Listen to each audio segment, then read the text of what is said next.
स्वागत है आज की इस चर्चा में। आज हम एक ऐसी बेहतरीन और प्रेरक कहानी पर बात करने वाले हैं जो सच में बिल्कुल नए तरीके से सोचने पर मजबूर कर देगी। द टाइम्स ऑफ इंडिया की एक बहुत ही खास रिपोर्ट पर आधारित ये कहानी है मुंबई के 27 साल के शक्ति यादव की। एक ऐसी कहानी जहां कचरे को एक ऐसी करेंसी में बदल दिया गया जिसने न सिर्फ पर्यावरण बल्कि लोगों की जिंदगियां भी संवार दी। तो चलिए बिना किसी देरी के सीधे इस 20 बॉटल सोल्यूशन की गहराई में चलते हैं। सोचिए, क्या सड़क पर पड़ा एक कचरे का मामूली टुकड़ा किसी की भूख मिटा सकता है या बीमारियों को रोक सकता है? पहली बार सुनने में ये किसी जादू जैसा लगता है ना? लेकिन ये इस बात का सटीक उदाहरण है कि कैसे हमारी जमीनी समस्याओं के लिए कई बार सबसे अनपेक्षित और बिल्कुल लोकल समाधान ही काम आते हैं। तो सबसे पहले उस माहौल को समझते हैं जहां से इसकी शुरुआत हुई। मुंबई की झुग्गी झोपड़ियों में आने वाला मॉनसून सिर्फ मौसम का बदलाव नहीं होता, वहां रहने वालों के लिए ये एक बहुत बड़ा खतरा बन जाता है। दरअसल वहां एक साथ दो अलग अलग महामारियां घटित हो रही थी। एक तरफ है प्लास्टिक वेस्ट का संकट। मॉनसून आते ही ये प्लास्टिक नालियों को चोक कर देता है, गंदा सीवेज का पानी रास्तों पर भर जाता है और फिर शुरू होता है डेंगू और मलेरिया जैसी जानलेवा बीमारियों का फैलना। और ठीक इसके खिलाफ एक दूसरा संकट चल रहा है, भयानक गरीबी और भूखमरी का, जहां ना साफ सफाई है और ना ही रोजाना के पौष्टिक आहार की गारंटी। ये दोनों खतरे एक ही जगह पर लोगों को बुरी तरह प्रभावित कर रहे थे।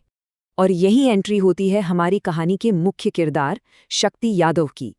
सिर्फ 27 साल के हैं ये और अपने परिवार में हायर एजुकेशन हासिल करने वाले पहले शख्स।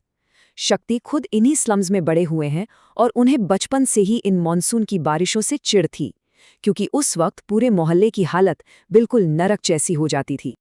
अब आम तौर पर क्या होता है, कोई एमबीए कर ले तो उसका अगला कदम यही होता है कि जल्दी से गरीबी से निकलो, स्लम्स छोड़ो और एक आरामदायक जिंदगी जियो। लेकिन शक्ति की चॉइस इससे बिल्कुल अलग थी।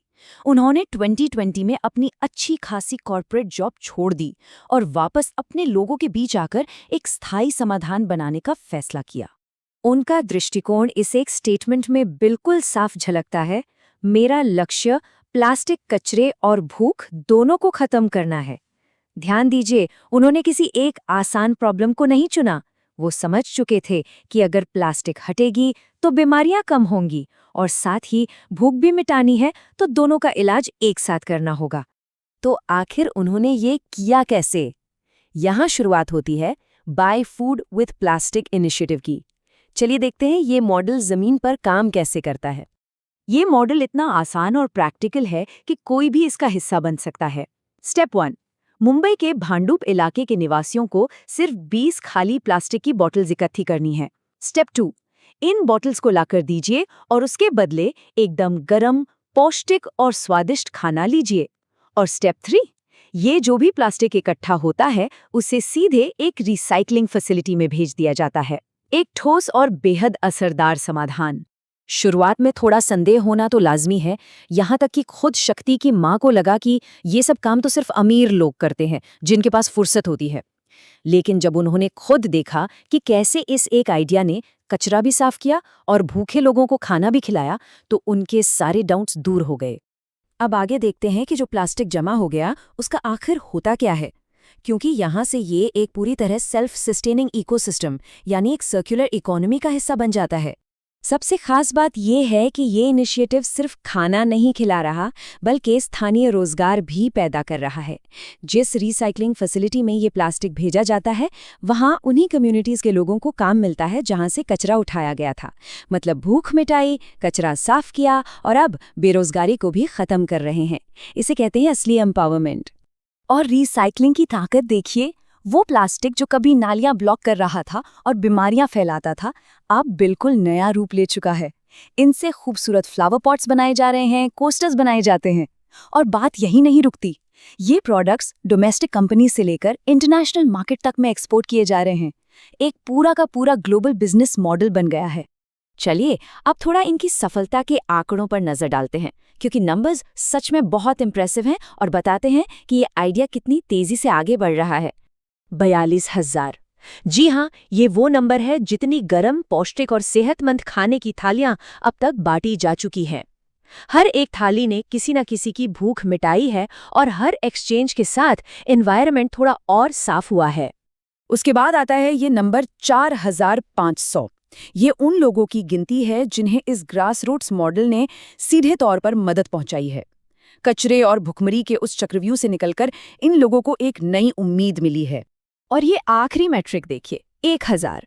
ये उन स्टूडेंट्स और बच्चों की संख्या है जिन्हें शक्ति और उनकी टीम ने सस्टेनेबिलिटी के बारे में एजुकेट किया है। शक्ति खुद मानते हैं कि बचपन में उन्हें किसी ने नहीं बताया था कि प्लास्टिक फेंकना कितना हानिकारक है। आज वो इस बात को बदल रहे हैं और आने वाली पीढ़ी को जागरूक कर रहे हैं।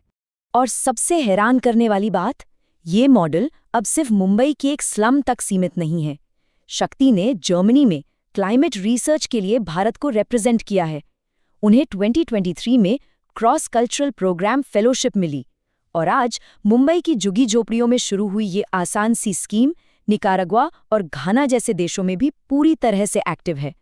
तो इस विश्लेषण को खत्म करते हुए एक आखिरी सवाल अपने आप से जरूर पूछिए। अगर एक इतना सिंपल सा एक्सचेंज मॉडल दुनिया की इतनी बड़ी आपस में जुड़ी हुई प्रॉब्लम्स को सॉल्व कर सकता है, तो क्या हम ऐसे लोकल सॉल्यूशंस को अलग अलग कम्युनिटीज में नहीं अपना सकते? जब एक शख्स कचरे और भूख को जोड़कर इतना असरदार रास्ता निकाल सकता है, तो सोचिए आगे और क्या क्या किया जा सकता है। एक नए नजरिए से सोचने की शुरुआत यहीं से होती है। आज की इस चर्चा में हमारे साथ जुड़ने के लिए आपका बहुत बहुत शुक्रिया।